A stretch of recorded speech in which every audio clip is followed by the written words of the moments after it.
Bienvenidos a una nueva clase de las clases virtuales del Grupo Atlas. Mi nombre es Sebastián Cebrián, soy médico cirujano y el día de hoy en Fisiología Renal vamos a hablar de un segmento bastante importante, no tanto por las preguntas que suelen venir, sino por la función que tiene a nivel renal y a nivel sistémico en general, que es el sistema renina, angiotensina, aldosterona, también llamado sistema RAS.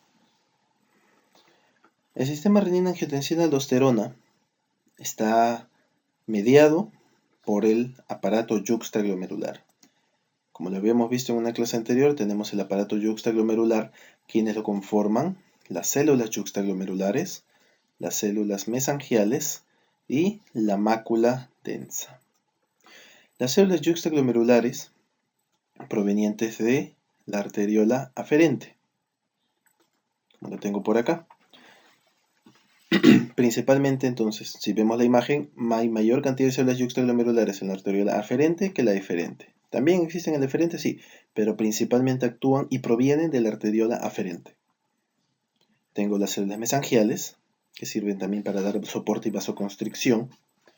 Y tengo la mácula densa, que se encuentra a nivel del túbulo distal. ¿Qué estímulos va a tener este aparato yuxtaglomerular?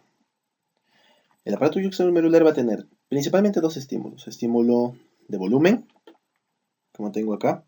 Si hay una disminución de la cantidad de sangre que le llega a la arteriola eferente, lo va a censar las células yuxtaglomerulares y van a iniciar este proceso de secreción del sistema renina-angiotensinal. Otro estímulo es la disminución de iones que le lleguen al túbulo distal, como puede ser el sodio. Si le llega menos sodio al túbulo distal, la mácula densa lo va a censar y va a estimular la secreción de este sistema renina-angiotensina-aldosterona. ¿Por qué? Para incrementar la cantidad de volumen que se filtra, lo que va a hacer que llegue más sodio, estimulando también la aldosterona para que reabsorba más sodio en el túbulo colector cortical, célula principal, como ya lo habíamos visto también. Muy bien, ¿cómo es en resumen este sistema RAS? La deshidratación o el déficit de sodio, ¿no? Menos volumen, menos iones, van a llegar y van a hacer que en teoría yo tenga un menor nivel de sangre, menos flujo sanguíneo renal, que va a ser captado por las células yuxtaglomerulares, aumentando la renina, haciendo que el angiotensinógeno se convierta en angiotensina 1 y luego en angiotensina 2. Entonces tengo acá la renina y la angiotensina 2. Esta angiotensina 2 va a estimular la secreción de aldosterona. Sistema renina, angiotensina, aldosterona, y vamos a ir estudiando poco a poco los efectos que tiene cada uno de ellos en el cuerpo. Comenzamos con la renina. La renina, secretada por las células yuxtaglomerulares, principalmente de la arteriola aferente a nivel renal, ¿de qué se van a encargar? Es una hormona que funciona como enzima. Entonces, su acción va a ser conversión, catalización de una reacción de angiotensinógeno en angiotensina 1. Este proceso es realizado en el hígado, principalmente. Bueno, un hígado medio feo. De angiotensinógeno en angiotensina 1, entonces, ¿quién va a catalizar esta reacción? La renina. ¿Yo puedo bloquear entonces la acción de esta renina? Sí, a través de estos medicamentos, los que se llaman bloqueadores de renina. Son todos aquellos que terminan en quirén. El más conocido, alciquirén. Entonces, ¿qué hace el alciquirén? Bloquea la renina. Si bloquea la renina, no hay angiotensinógeno, angiotensina 1 y se anula todo el sistema RAS. Utilizados para manejo de presión arterial, de hipertensión. Muy bien, continuamos entonces.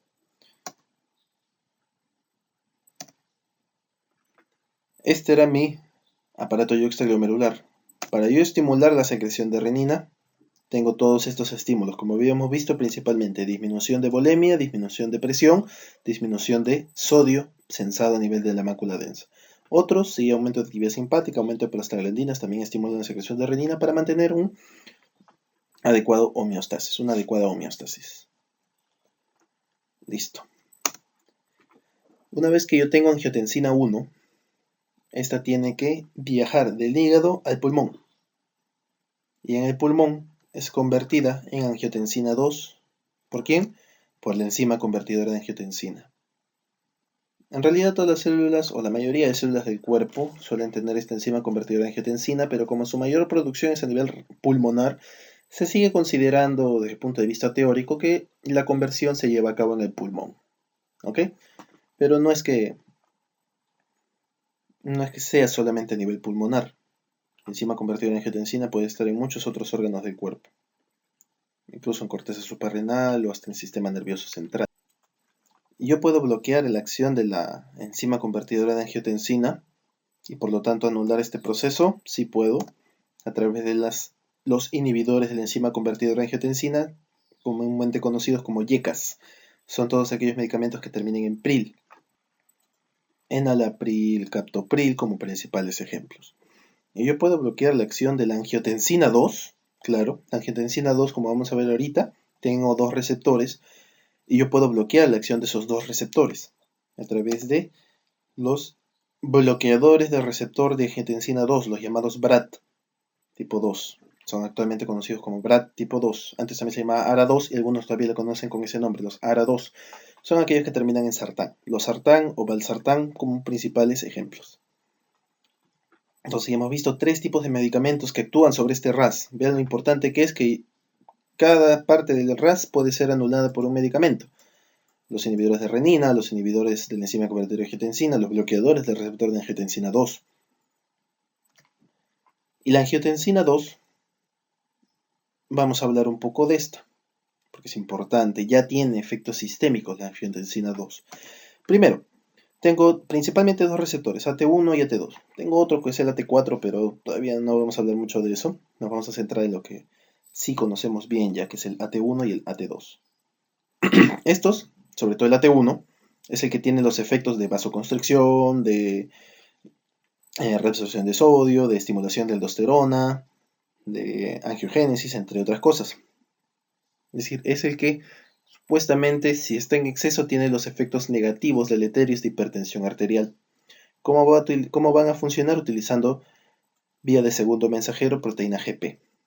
Lo tengo acá.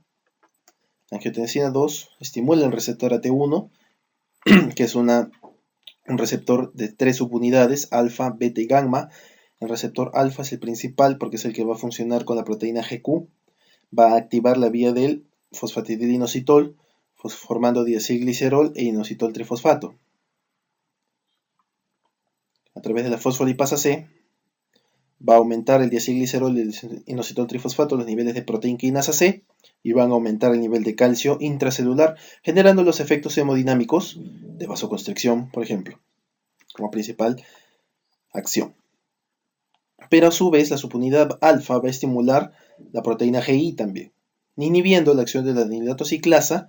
¿Qué hace la adenilato ciclasa? Convierte AMP en AMP cíclico, entonces no hay AMP cíclico, genera intranuclearmente factores de transcripción, lo que se expresa como efectos tubulares de reabsorción de sodio, de mayor acción de la aldosterona. Pero todo comienza con la proteína GQ a través del receptor AT1. Entonces uno le puede preguntar a la angiotensina 2 cómo actúa. Bueno, bajo la vía del segundo mensajero, proteína G, Q o GP mediada por calcio, por la vía del fosfatidilinositol. ¿Listo? Yo tengo principalmente receptores AT1 en estos órganos: riñón, cerebro, útero, adipocitos, ovario, vaso y pulmón. Efectos deleterios, entre comillas.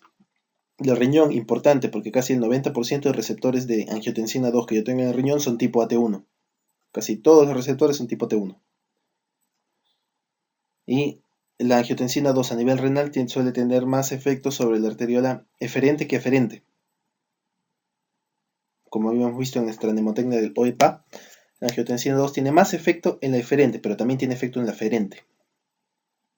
Entonces eso hace que llegue más flujo, pero hace que ese flujo se quede a nivel del glomérulo, porque hace más vasoconstricción en la eferente. Ok, muy bien. Y también voy a tener receptores de AT2 en el tejido embrionario, la pared vascular, la glándula suprarrenal, el sistema nervioso central principalmente. Pero nos vamos a centrar a nivel renal. La mayoría es AT1, utilizando vía la proteína GP o GQ, como lo quieren llamar. Esos son los efectos que suele tener, como dijimos, Tienen efecto en la eferente principalmente, pero también algún efecto vasoconstrictor en la aferente. También sobre los vasos rectos, lo que en exceso puede generar un poco de isquemia también tubular. Por eso no es bueno tener en exceso angiotensina 2. Estos efectos van a tener acción sobre la reabsorción tubular a nivel del túbulo proximal, a nivel del túbulo contorneado distal.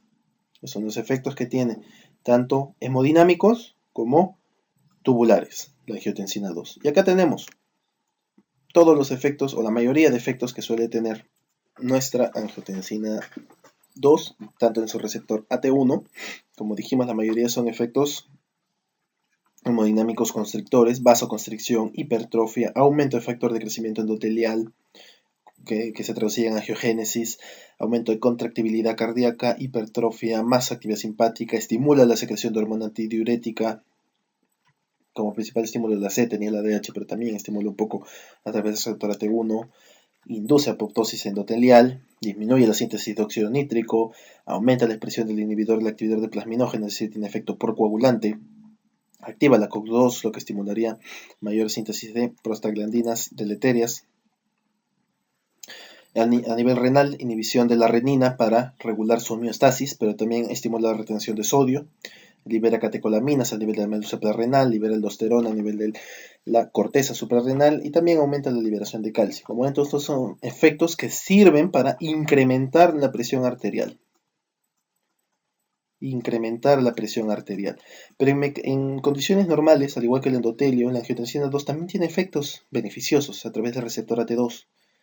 Esto, cuando el cuerpo está en homeostasis, suele estar más estimulado que el AT1. Entonces, ¿qué va a generar? Vasodilatación, bloquear la acción de radicales libres, disminuye la expresión de los receptores AT1, antihipertrófico, antiapoptótico, neuroprotector, vasodilatación aferente, lo que se traduce como un mejor flujo sanguíneo, reparación de tejido, antiproliferativo, es decir, tiene acciones buenas, benéficas, en condiciones homeostáticas. El receptor AT2 a través de la angiotensina 2. Si la angiotensina 2 no es el malo es el receptor AT1, que se sobreexpresa en condiciones de hipoperfusión renal, como uno de sus principales estímulos. Ok, una vez que la angiotensina 2 llega a la corteza suprarrenal, estimula la secreción de aldosterona en la corteza suprarrenal capa glomerular. Recordar las capas de la corteza, glomerular, fascicular, reticular. En la capa glomerular, la primera, se estimula la secreción de aldosterona. La aldosterona tiene receptores intracelulares, receptores mineralocorticoides y receptores glucocorticoides. Los que están a nivel renal principalmente son los mineralocorticoides. La aldosterona es un mundo entero para hablar, es un tema bastante bonito, bastante desconocido también. Normalmente los receptores mineralocorticoides están expresados en el riñón, en el endotelio, pero hace algunos años también se descubrió que se expresaban y que las mismas células también miocárdicas estimulaban la secreción de aldosterona. Es decir, los receptores mineralocorticoides están a nivel cardíaco también, a nivel sistema nervioso central, pero esas mismas células también pueden producir aldosterona, no solamente es mediada por la corteza suprarrenal. E incluso se vio que este daño que generaba la aldosterona en el corazón, que era hipertrofia, con fibrosis y falla cardíaca finalmente, era propia, es decir, el corazón producía su aldosterona y solito se hacía daño, no tenía que estimularse, que la angiotensina lo hacía, que la aldosterona de la corteza llegaba, no, era a través de la propia aldosterona que el miocito producía. Pero bueno, nos vamos a centrar en la aldosterona renal. Tengo el receptor mineralocorticoide, que es el MR. Esto va a tener dos tipos de expresión a nivel intranuclear. Va a tener una expresión genómica y una expresión no genómica. La expresión genómica es estimulando este factor de transcripción, ese GK tipo 1. ¿Qué va a hacer? Va a estimular los canales de potasio para excretar más potasio y va a inhibir la degradación de este canal epitelial de sodio que, se acuerdan, habíamos visto en la membrana apical de la célula principal. Tenía canales epiteliales de sodio que estimulaban la resolución de sodio y la baja de potasio, en la clase de filtración tubular que habíamos visto. Entonces, ¿qué va a hacer este receptor SGK tipo 1? Va a evitar que este receptor se degrade. Si no se degrada el receptor, va a haber más receptores de sodio, entonces va a intercambiar más sodio y por ende va a estimular también la excreción de potasio. Junto con sodio entra agua, aumenta la cantidad de sodio, aumenta la volemia. Y va a tener expresión no genómica a través de la estimulación de la bomba de sodio-potasio y también estimulando un poco la acción del canal, manteniendo abierto el canal epitelial de sodio. Tiene respuestas genómicas y respuestas no genómicas que finalmente se van a traducir en un aumento de sodio en el capilar junto con agua y una excreción de potasio. Si aumenta el sodio, aumenta el agua, aumenta la volemia, aumenta la presión. Es el final mecanismo de la aldosterona. Entonces tenemos, como dijimos, otros efectos de la aldosterona: fibrosis miocárdica, con hipertrofia ventricular, con posterior falla cardíaca, una miocardiopatía hipertrófica. También va a estimular el sistema nervioso central, sistema nervioso simpático, estimulando la secreción de catecolaminas, igual que en angiotensina 2, y la inflamación vascular renal. Son otros efectos sistémicos que puede tener la aldosterona. Muy bien, clase sencilla, clase conocida, pero que siempre debemos recordar. Claro, y los receptores, los diuréticos que actúan sobre la aldosterona, nos olvidamos de decir la espironolactona, como lo habíamos mencionado en una clase anterior. Entonces, los fármacos que pueden actuar sobre el RAS, los que inhibían la renina, los Kiren, los que actuaban sobre YECA, o sea, sobre la enzima convertidora, los YECA, captopril, enalapril, lo que actuaba sobre el bloqueador de receptor de angiotensina 2, los artanes, los sartán, valsartán, y el que actúa inhibiendo, compitiendo con la aldosterona, la espironolactona. Ok, vamos a responder algunas preguntas que han venido en exámenes anteriores. Este es del año 2013 en Salud. ¿Cuál es la principal hormona que regula la concentración renal de sodio? Aquella que actúa sobre los canales epiteliales. ¿Esa quién es? Aldosterona. No hay más que hablar. Aldosterona es la principal hormona que va a regular la concentración renal de sodio, porque es la que va a estar íntimamente relacionada con el canal epitelial. Esa es la acción que va a tener la aldosterona. Muy bien, esta pregunta ha venido en el examen de residentado del 2016.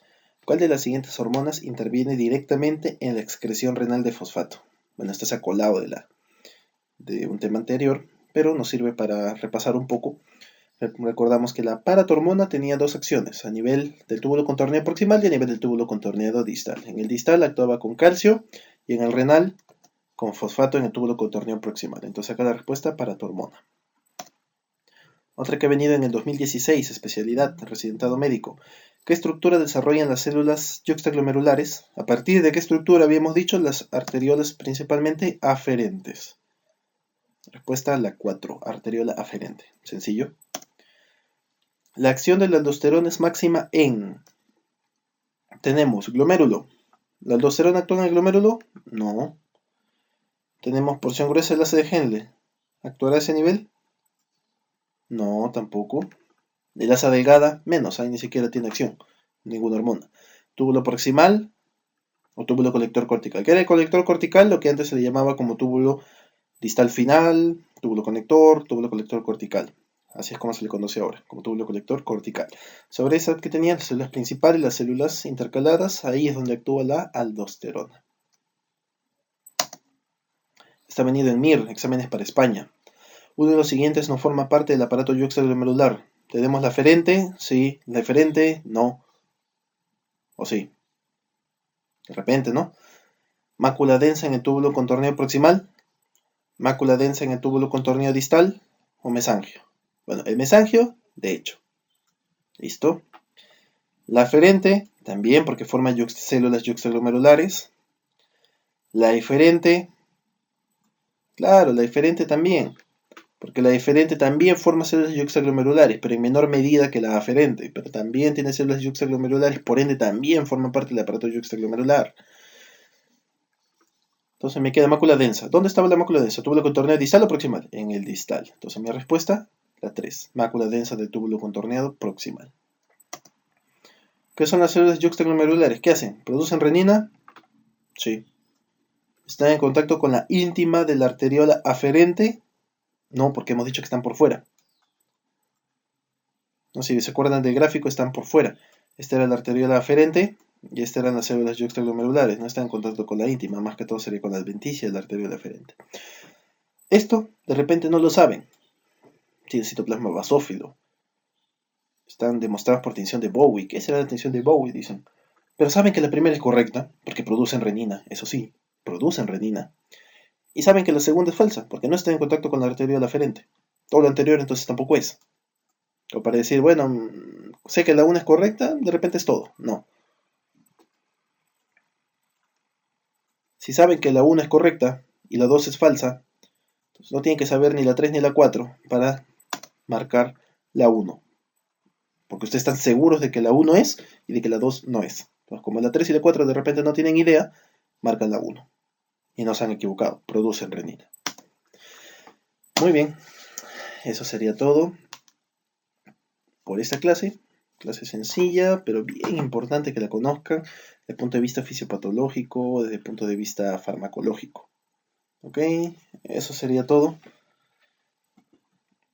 Nos veremos en un siguiente video. Cuídense mucho, no se olviden de suscribirse al Grupo Atlas, en el canal de YouTube, en nuestra página de Facebook, Grupo Atlas Medical Students. Cualquier duda, pueden escribirnos por ahí y le estaremos contestando de la mejor manera. Un saludo.